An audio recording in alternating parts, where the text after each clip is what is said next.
मुस्लिम देशों की चेतावनी के बाद झुकी भारत सरकार, तुरंत लिया एक्शन।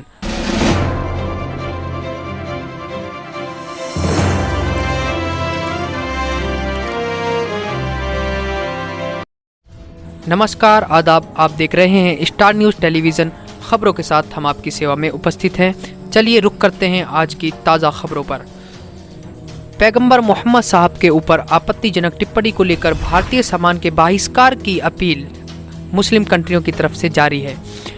बीजेपी ने पैगंबर मोहम्मद पर आपत्तिजनक बयान देने वाले नुपुर शर्मा और नवीन कुमार को पार्टी की प्राथमिक सदस्यता से निलंबित किया। अपने प्रवक्ताओं की विवादित टिप्पणी को लेकर आज यानी रविवार को बीजेपी ने कड़ा एक्शन लेते हुए नुपुर शर्मा को 6 साल के लिए बीजेपी की प्राथमिक सदस्यता से निलंबित कर दिया। बता दें कि हाल ही में नुपुर शर्मा ने पैगंबर मोहम्मद पर आपत्तिजनक बयान दिया था, जिसको लेकर बीजेपी ने आज उन्हें पार्टी से सस्पेंड कर दिया है। वहीं नुपुर शर्मा के साथ ही दिल्ली बीजेपी प्रवक्ता नवीन कुमार को भी आज भाजपा की प्राथमिक सदस्यता से निलंबित कर दिया गया है।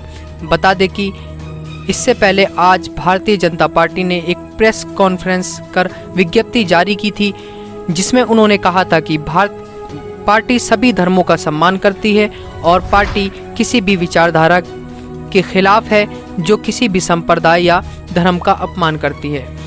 इसी के साथ मुस्लिम धर्मगुरु बरेली से मौलाना तौकीर रजा खान ने एक बयान जारी किया है। उन्होंने कहा है कि हम अगले जुमा को इसके खिलाफ प्रदर्शन करेंगे और जब तक नुपुर शर्मा की गिरफ्तारी नहीं होगी तब तक हम धरना प्रदर्शन करते रहेंगे।